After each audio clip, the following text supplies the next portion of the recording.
एक एक सिलेबस नहीं पढ़ते हैं। तो इसी वजह से मैंने सोचा, और कुछ लोगों को मैसेज भी आया था कि उनको सिलेबस के बारे में विस्तार से बताया जाए, तो मैंने सोचा एक क्लास ले लेता हूँ जिसमें सिलेबस के बारे में एक एक शब्द अच्छी तरीके से बता देता हूँ और कैसे पढ़ना है ये भी। चलिए तो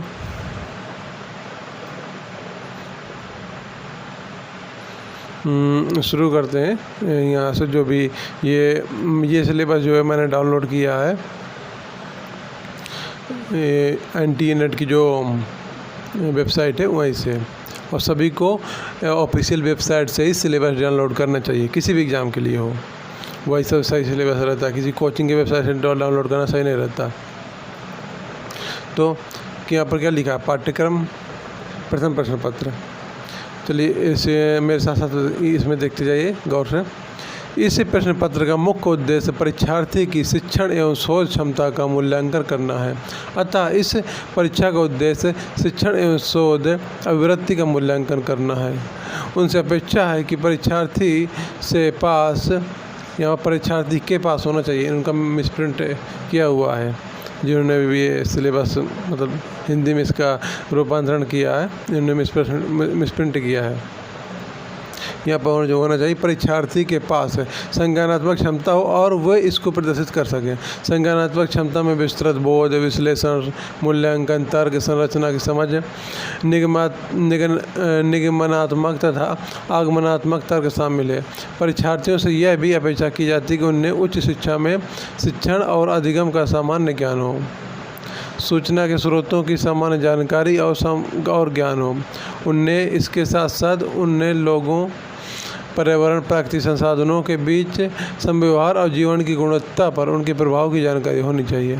विस्तृत पाठ्यक्रम विवरण इस प्रकार है, ये नीचे दिया है और विस्तार से। तो ये जो हमने पढ़ा, इसमें जो भी चीज़ दी हैं उन सभी चीज़ों से संबंधित क्षेत्र जो है वो उसके बारे में हमें इस सिलेबस में पढ़ना होगा।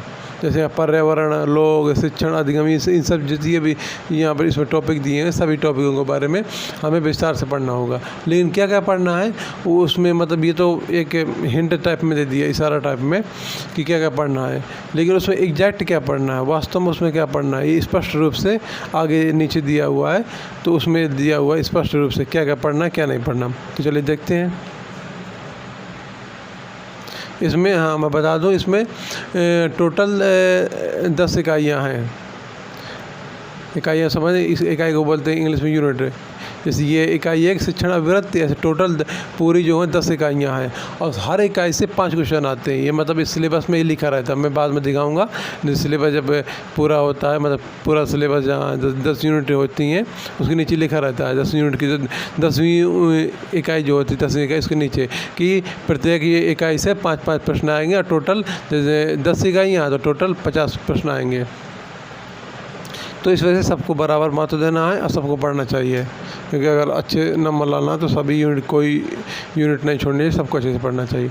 तो इकाई एक शिक्षण अभिवृत्ति, इसमें क्या क्या पढ़ना पड़ेगा हम लोग को, चलिए देखते हैं। इसमें मान लीजिए ये जो पहला बिंदु है इसको मान लीजिए पहला चैप्टर है या पहला अध्याय है। पहला अध्याय होगा शिक्षण। इसमें शिक्षण का अवधारणा है, उद्देश्य, शिक्षण का स्तर। शिक्षण के स्तर में क्या क्या पढ़ना है, हमें केवल 3 स्तर पढ़ना है। स्मरण शक्ति स्तर, समझ स्तर, विचारात्मक स्तर। इसके बाद विशेषताएं और मूल अपेक्षाएं, किसकी, शिक्षण की विशेषताएं और शिक्षण की मूल अपेक्षाएं। फिर इसके बाद अगला अध्याय इसमें पढ़ना है शिक्षार्थी की विशेषताएं। इसमें किशोर और वयस्क शिक्षार्थी की अपेक्षाएं और इन अपेक्षाओं में शैक्षिक, सामाजिक, भावनात्मक, संज्ञानात्मक, व्यक्तिगत भिन्नताएं। ये अपेक्षाएं तो पढ़नी, भावनात्मक, संज्ञानात्मक। इसके अलावा व्यक्तिगत भिन्नताएं कैसी, कौन कौन सी होती है शिक्षार्थी में, वो सब पढ़ना है। उसके बाद अगला चैप्टर है शिक्षण प्रभावक तत्व। इसमें देखना शिक्षक, सहायक सामग्री, संस्था का सुविधाएँ, शैक्षिक वातावरण। इसके बाद अगला अध्याय मान लेते हैं, मतलब अगर इस बिंदु का अध्याय माना जाए तो अगला अध्याय उच्च से अधिगम संस्थाओं में शिक्षण की पद्धति। इसके अंतर्गत क्या पढ़ना है, अध्यापक केंद्रित बना शिक्षा, शिक्षार्थी केंद्रित पद्धति, ऑफलाइन बना ऑनलाइन पद्धतियाँ। ऑनलाइन पद्धति में कौन कौन सी आती है, जैसे स्वयं प्रभा, मोक्ष, ये सब पढ़ना है ऑनलाइन शिक्षण पद्धति में कि ये सब क्या है। शिक्षण सहायक प्रणाली, अगला चैप्टर इसमें पढ़ना है परंपरागत, आधुनिक एवं ICT आधारित शिक्षण सहायक प्रणाली। ICT आधारित का मतलब होता है इंटरनेट कम्युनिकेशन टेक्नोलॉजी, यानी इंटरनेट के माध्यम से और जो हम पढ़ाई करते हैं वो सब इसके अंदर पढ़ना हमको। फिर मूल्यांकन प्रणाली अगला चैप्टर है, इसे पढ़ना है मूल्यांकन के तत्व और प्रकार उच्च शिक्षा में, और ऊपर कर लेते नहीं हो रहा, ठीक है। इस मूल्यांकन प्रणाली पढ़ना, मूल्यांकन के तत्व और प्रकार उच्च शिक्षा में विकल्प आधारित क्रेडिट, यहाँ पर लिखा विकल्प के बाद विकल्प आधारित क्रेडिट प्रणाली में मूल्यांकन, कंप्यूटर आधारित परीक्षा, मूल्यांकन पद्धतियों में नवाचार, यहाँ पर लिखा है नवाचार है, ये छुप गया है ना इसके पीछे, यहाँ पर लिखा नवाचार है, नवाचार लिखा है यहाँ पर। तो मूल्यांकन पद्धतियों में नवाचार, नवाचार का मतलब नई नई मूल्यांकन प्रणालियाँ जो विकसित की जा रही हैं वो सब। कंप्यूटर आधारित परीक्षा सबको पता होगा क्योंकि ऑनलाइन एग्जाम होता है ये NDRF का, ये सब है। तो ये इकाई 1 शिक्षण अभिवृत्ति इसका सिलेबस होगा, इसके अंतर्गत हमें इतनी सारी चीज़ें पढ़ना है। अब चलिए इकाई 2 में देखते हैं कि इकाई 2 में हमें क्या क्या पढ़ना है।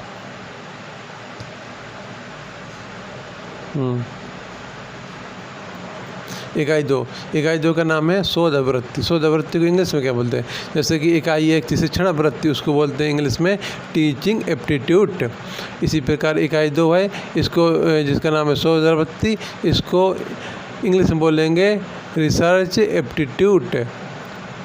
शोध मानना, शोध की इंग्लिश हो गई रिसर्च, अभिवृत्ति की इंग्लिश हो गई एप्टीट्यूड। ओके, और इसमें हमें क्या क्या पढ़ना, चलिए देख लेते हैं। इसमें मान लीजिए कितने 6 बिंदु हैं, 6 चैप्टर मान लीजिए।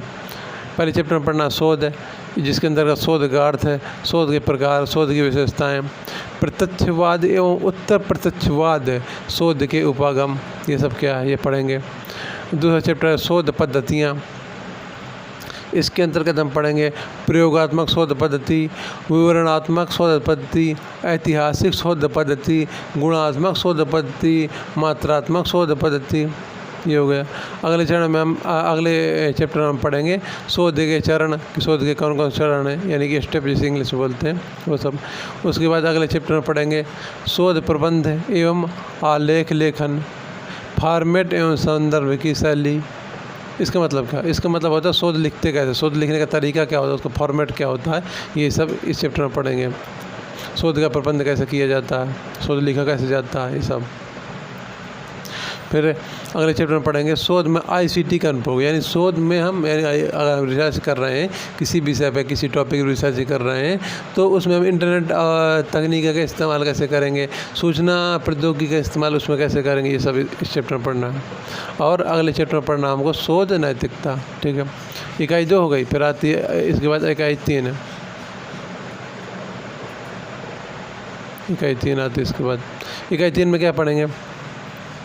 इकाई 3 में रहता है बोध, यानी इकाई 3 में केवल एक चीज़ सबसे आसान है, मतलब इसे पूरी टोटल 10 इकाइयाँ हैं, 10 इकाइयों में सबसे आसान है इकाई 3, क्योंकि इसमें कुछ नहीं है। बोध, बोध का मतलब क्या है? एक गद्यांश दिया जाएगा, उस गद्यांश से 5 प्रश्न पूछेंगे, बस इतना ही है।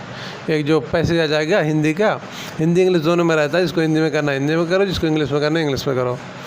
तो एक पैसेज दिया रहेगा और उसी पैसेज के नीचे 4-5 क्वेश्चन दिए रहेंगे, उन्हीं 5 क्वेश्चन के आंसर इन्हीं पैसेज को पढ़ना है, हिंदी इंग्लिश इसमें पढ़ना और बस उस पैसेज को पढ़ के उसको उत्तर देना, बस इतना ही है।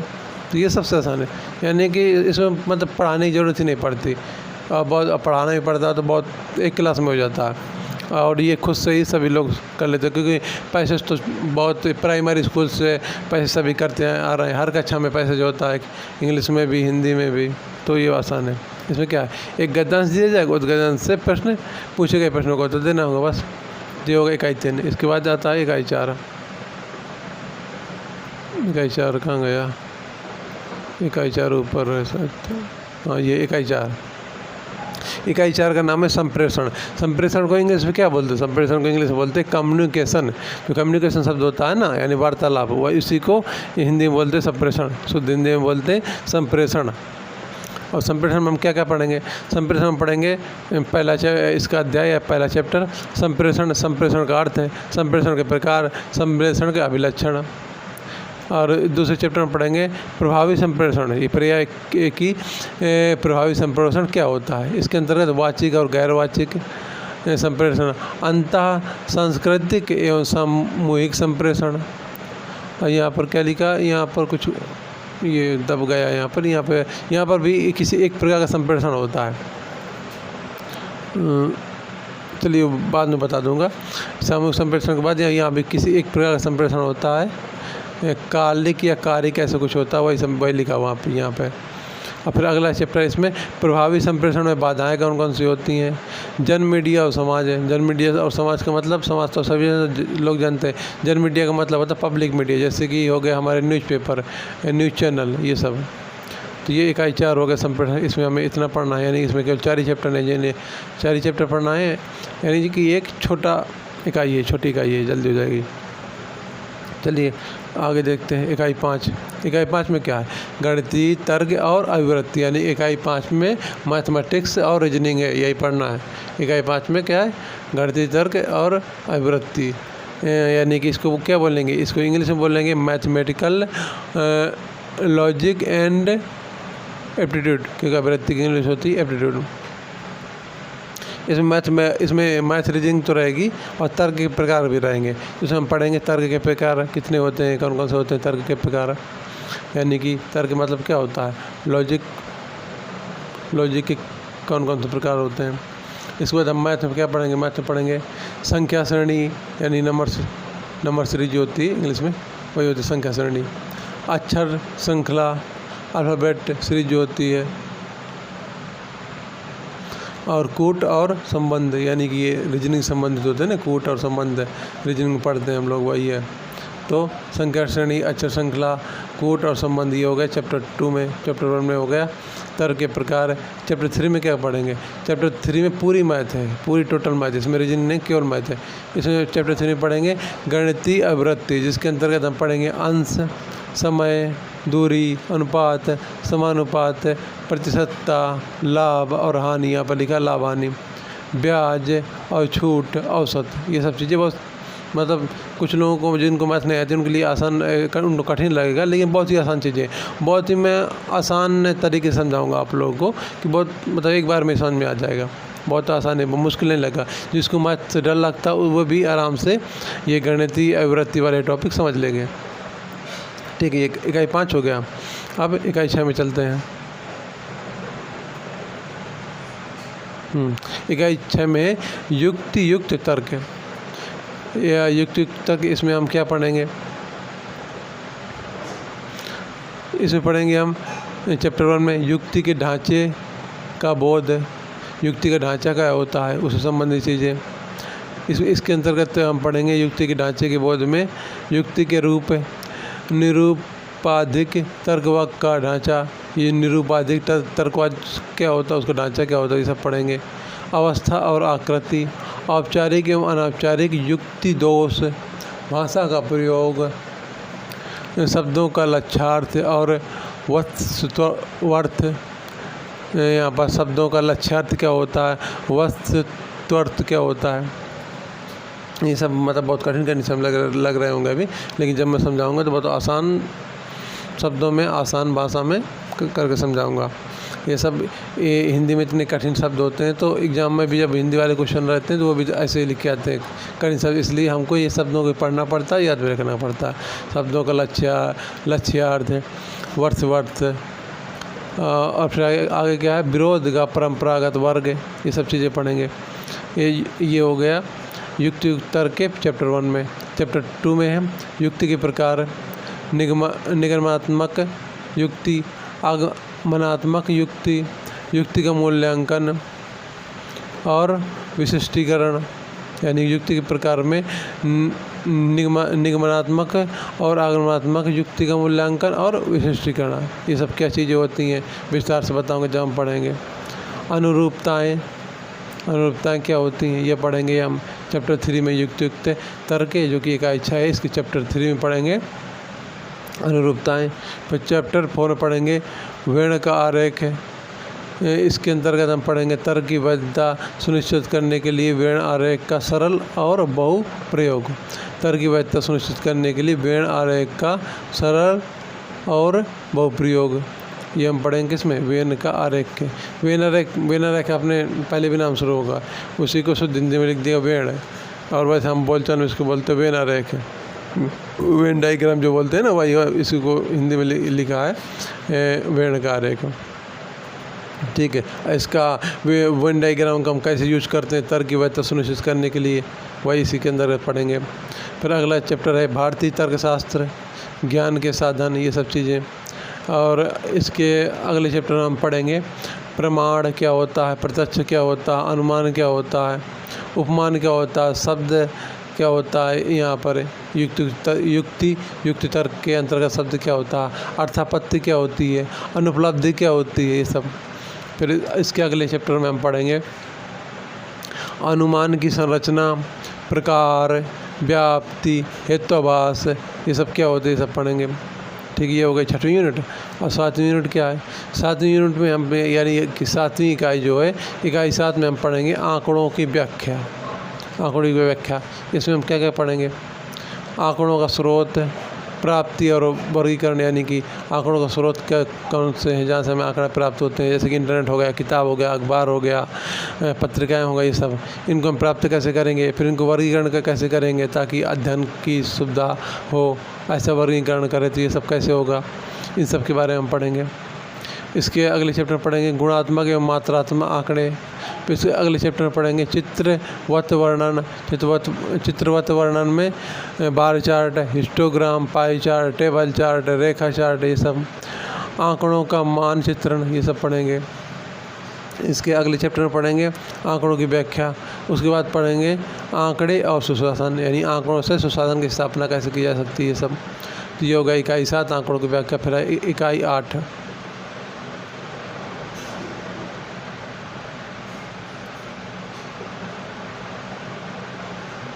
इकाई 8 में सूचना और संचार प्रौद्योगिकी, वही जो हमने शुरुआत में पढ़ा था आईसीटी का ये फुल फॉर्म होता है सूचना और संचार प्रौद्योगिकी, यानी कि इंटरनेट का इस्तेमाल करके सूचना प्रौद्योगिकी जैसे फ़ोन इन सब का इस्तेमाल करके हम कैसे सूचना इकट्ठा करते हैं, कैसे मतलब अपने शोध में, रिसर्च में इन सब का इस्तेमाल करते हैं, वही सब चीज़ें इसके अंदर पढ़ेंगे। तो सूचना और संचार प्रौद्योगिकी आईसीटी, इसमें हम क्या पढ़ेंगे, आईसीटी सामान्य संक्षिप्तियाँ और शब्दावली, यानी कि आईसीटी की में जो शब्दावलियाँ सामान्य शब्दावली इस्तेमाल होती हैं, उन सब के बारे में जानेंगे कि इसका मतलब क्या होता है, उस शब्द का मतलब क्या होता है, क्योंकि सब तकनीकी शब्द होंगे ना यहाँ पर, तो उनका हमका अर्थ पता होना चाहिए ना, उनका काम पता होना चाहिए, व्यवहार, ये सब। तो आईसीटी सामान्य संक्षिप्तियाँ और शब्दावली में उन शब्दों का हम अर्थ और समझेंगे कि इनका क्या मतलब है।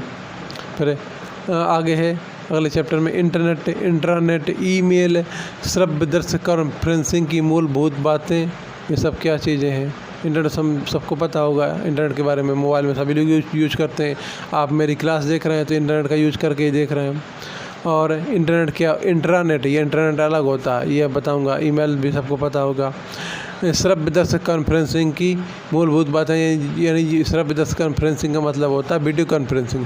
वीडियो कॉन्फ्रेंसिंग की जो सामान्य चीज़ें होती हैं वह सब पढ़ेंगे। इसके बाद अगले चैप्टर में उच्च शिक्षा में डिजिटल पहले, आईसीटी और सुशासन, ये सब देखेंगे। तो इकाई 8 हो गया सूचना और संचार प्रौद्योगिकी। अब चलेंगे इकाई 9 में क्या क्या है। इकाई 9 में लोग, विकास और पर्यावरण, यानी लोगों के बारे में, विकास और पर्यावरण के बारे में ये सब पढ़ेंगे। चलिए विस्तार से हम देख लेते हैं कि इसके सभी चैप्टर में क्या क्या चीज़ दी हुई हैं जो हमें पढ़ना पड़ेगा। पहला चैप्टर विकास और पर्यावरण, इसमें मिलेनियम विकास और संपोषणीय विकास के लक्ष्य। ये क्या है मिलेनियम विकास संपोषणीय विकास? अभी तो जो चल रहा है वो चल रहा SDG, यानी सतत विकास लक्ष्य। और उस सतत विकास लक्ष्य 2015 से 2030 तक, इसके पहले 2015 तक था मिलेनियम विकास, यानी कि उसको बोलते थे सहस्त्राब्दी विकास लक्ष्य, उसको बोलते थे। जैसे कि अभी सतत विकास लक्ष्य, उसके पहले था सहस्त्राब्दी विकास लक्ष्य, उसी को सहस्त्राब्दी को इंग्लिश में बोलते हैं मिलेनियम। ठीक है, ये हो गया। और अभी जो चल रहा सतत विकास लक्ष्य, सतत विकास लक्ष्य को ही ये लिखा है संपोषणी विकास का लक्ष्य, एक ही चीज़ है। तो ये सब क्या होती हैं, ये सब पढ़ेंगे, ये सब पर्यावरण से संबंधित चीज़ें हैं।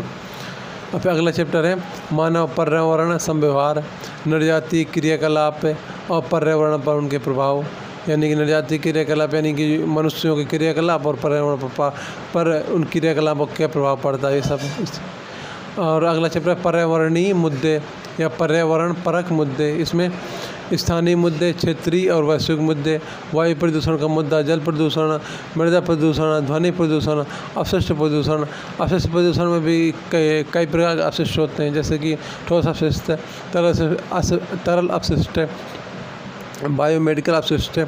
बायोमेडिकल अपशिष्ट का मतलब होता है जो हॉस्पिटल से जो कचरा निकलता है, वो दवाइयाँ और वो इंजेक्शन और ये सब ब्लड से संबंधित चीज़ें जो होती हैं वो उसका कचरा। तो बायोमेडिकल अपशिष्ट हो गया। जोखिमपूर्ण अपशिष्ट है, इलेक्ट्रॉनिक अपशिष्ट है। इलेक्ट्रॉनिक अपशिष्ट का मतलब इलेक्ट्रॉनिक सामान जो ख़राब हो जाते हैं, बेकार हो जाते हैं, कबाड़ वाले, उसी को बोलते हैं इलेक्ट्रॉनिक अपशिष्ट। इसके बाद जलवायु परिवर्तन और इसके सामाजिक, आर्थिक और राजनीतिक आयाम, ये सब पढ़ेंगे अच्छे से। फिर अगला चैप्टर है मानव स्वास्थ्य पर प्रदूषकों का प्रभाव। फिर अगला चैप्टर है प्राकृतिक और ऊर्जा के स्रोत। सौर, अब प्राकृतिक ऊर्जा के स्रोत में कौन कौन से होता है? सौर ऊर्जा, पवन ऊर्जा, मृदा ऊर्जा, जल से जो ऊर्जा बनती है, भूताप ऊर्जा, बायोमास ऊर्जा, नाभिकीय ऊर्जा, वनों से जो ऊर्जा प्राप्त होती है, सब। अगला चैप्टर है प्राकृतिक जोखिम और आपदाएं, न्यूनीकरण की युक्तियाँ, यानी कि जो प्राकृतिक आपदाएं आती हैं जैसे बाढ़, भूकंप, इनको कम कैसे किया जाए, इनके तरीके। फिर अगला चैप्टर पढ़ेंगे पर्यावरण संरक्षण अधिनियम 1986, जो कि एक भारत सरकार का अधिनियम है, इसके बारे में। जलवायु परिवर्तन संबंधी राष्ट्रीय कार्य योजना, अंतर्राष्ट्रीय समझौते, अंतर्राष्ट्रीय प्रयास, इसके अंतर्गत हम पढ़ेंगे मॉन्ट्रियल प्रोटोकॉल, रियो सम्मेलन, जैव विविधता सम्मेलन, क्योटो प्रोटोकॉल, पेरिस समझौता, अंतर्राष्ट्रीय सौर संधि, ये सब पढ़ेंगे। तो ये हो गए लोक विकास पर्यावरण इकाई 9 में। इसके बाद आती है इकाई 10, इसमें हम क्या पढ़ेंगे? इकाई 10 में हम पढ़ेंगे उच्च शिक्षा प्रणाली। इसमें क्या क्या पढ़ेंगे उच्च शिक्षा प्रणाली में? उच्च अधिगम संस्थाएं, प्राचीन भारत में शिक्षा, चैप्टर 1 हो गया। उच्च अधिगम संस्थाएं यानी कि हायर एजुकेशन की जो इंस्टीट्यूट होते हैं, जैसे कि यूनिवर्सिटी हो गया, डिग्री कॉलेज हो गया, ये सब। और प्राचीन भारत में शिक्षा किस प्रकार थी, ये सब पढ़ेंगे। और ये दूसरे चैप्टर में पढ़ेंगे इसके स्वतंत्रता के बाद भारत में उच्च अधिगम और शोध का उद्भव, यानी स्वतंत्रता के बाद भारत में हायर एजुकेशन किस प्रकार थी, कैसे उसमें बदलाव हुआ, रिसर्च में क्या बदलाव हुआ स्वतंत्रता के बाद, या रिसर्च में क्या क्या विकास हुआ स्वतंत्रता के बाद, ये सब पढ़ेंगे। फिर अगला चैप्टर है भारत में प्राच्य, पारंपरिक और गैर पारंपरिक अधिगम कार्यक्रम। फिर अगला चैप्टर पढ़ेंगे व्यावसायिक, तकनीकी और कौशल आधारित शिक्षा। अगले चैप्टर में मूल्य शिक्षा और पर्यावरण परक शिक्षा, यानी कि इसमें केवल किताबें नहीं रटाना चाहिए, ऐसी शिक्षा देनी चाहिए जिससे छात्र के मूल्य विकसित हों और पर्यावरण के अनुकूल शिक्षा हो, यानी ऐसी शिक्षा हो जिससे छात्र पर्यावरण की रक्षा करे, ना कि उसका विनाश करे। फिर अगला चैप्टर पढ़ेंगे इस इकाई के नीतियाँ, सुशासन, राजनीति और प्रशासन। ठीक है, ये हो गए 10वीं इकाई उच्च शिक्षा प्रणाली। और 10 इकाई हैं पेपर 1 के सिलेबस में, टोटल 10 ही इकाइयाँ हैं। और जो मैंने स्टार्टिंग बताया था वो यहाँ पर लिखा हुआ है। प्रत्येक यूनिट यानी कि मॉड्यूल, यूनिट का मतलब इकाई से 2-2 अंकों वाले 5 प्रश्न तैयार किए जाएंगे। ठीक है, यही मैंने बताया था कि प्रत्येक इकाई से 5-5 प्रश्न आते हैं। टोटल हो गए 10 यूनिट तो 50 प्रश्न, और प्रत्येक प्रश्न रहता है 2 अंक का, यानी कि 100 अंकों का पेपर होता है। कौन सा? पेपर 1। पेपर 1 जो होता है कितने अंकों का होता है? टोटल 100 अंकों का होता है, और 50 प्रश्न रहते हैं, और एक प्रश्न जो है 2 नंबर का होता है। अब ये मैंने सिलेबस बता दिया। अब पढ़ने का तरीका क्या? पढ़ने का तरीका है कि आप रेगुलर क्लास देखिए, जैसे क्लास अपलोड होती हैं आप पूरी क्लास देखिए, अच्छे से देखिए। एक बार में समझ नहीं आती तो 2 बार देखिए, ओके। और साथ साथ नोट्स बनाते जाइए, ऐसे नहीं केवल देख ले, देखने बस से काम नहीं चलेगा। जैसे मैं लिखवाता हूँ बोल या फिर सामने लिखा रहता है, जैसे भी बताता हूँ, क्लास रोक कर या क्लास बैक करके पूरे प्रॉपर नोट्स बनाइए अच्छी तरीके से, कॉपी। और हर इकाई के बाद मैं क्वेश्चन आंसर कराऊंगा, यानी कि उस इकाई से संबंधित जो भी क्वेश्चन पिछले वर्षों में आए हैं तो वो सब प्रश्न कराऊंगा और आपको भी अपनी साइड से क्वेश्चन आंसर करने हैं हर इकाई के। वो कैसे करने हैं, क्योंकि प्रैक्टिस के लिए बहुत ज़रूरी है। ये ऐसा करना है कि कोई भी किताब खरीद लेनी है पेपर 1 के जिसमें टॉपिक वाइज क्वेश्चन दिए रहते हों, वैसी कोई भी किताब खरीद लीजिए जो भी आपके आसपास मार्केट में मिलती है, लेकिन उसमें पेपर 1 के टॉपिक वाइज क्वेश्चन दिए रहने चाहिए, यानी कि पिछले वर्षों के जो हल प्रश्न पत्र होता है वो टॉपिक वाइज दिए होने चाहिए। तो वो किताब खरीद लीजिए और बस जैसे मैं पढ़ाता जाऊँ, जैसे कोई यूनिट 1 हो गई तो यूनिट 1 के सभी प्रश्न लगा दीजिए, यूनिट 2 हो गई यानी कि इकाई 2 जब मैंने पूरी पढ़ा दी तो इकाई 2 के जितने भी क्वेश्चन दिए सब लगा डालिए। तो ऐसे खुद से भी करना है। और अगर किसी को किताब नहीं मिल रही हो तो वीडियो के डिस्क्रिप्शन में मेरा नंबर दिया ही रहता है, तो उसमें मैसेज करके आप मुझसे पूछ सकते हैं कि कहाँ से लेनी है, कैसे लेनी है, ऑनलाइन कैसे मंगानी है। वैसे आज के समय तो सबको पता रहता है ऑनलाइन कैसे मंगानी है, खुद भी मंगा सकते हैं। चलिए, तो यही है। और कुछ पूछना हो तो वीडियो के नीचे कमेंट से कर सकते हैं, मैसेज भी कर सकते हैं, कई तरीके हैं। चलिए, जो आज ये सिलेबस बताया और अगली क्लास जो है, जो इकाई 1 पढ़ा रहा था ना मैं, इकाई 1 शिक्षणाभिवृत्ति, तो अगली क्लास में इकाई 1 समाप्त कर दूंगा। थोड़ा सा बचा है, एक क्लास में हो जाएगा। ठीक है, धन्यवाद।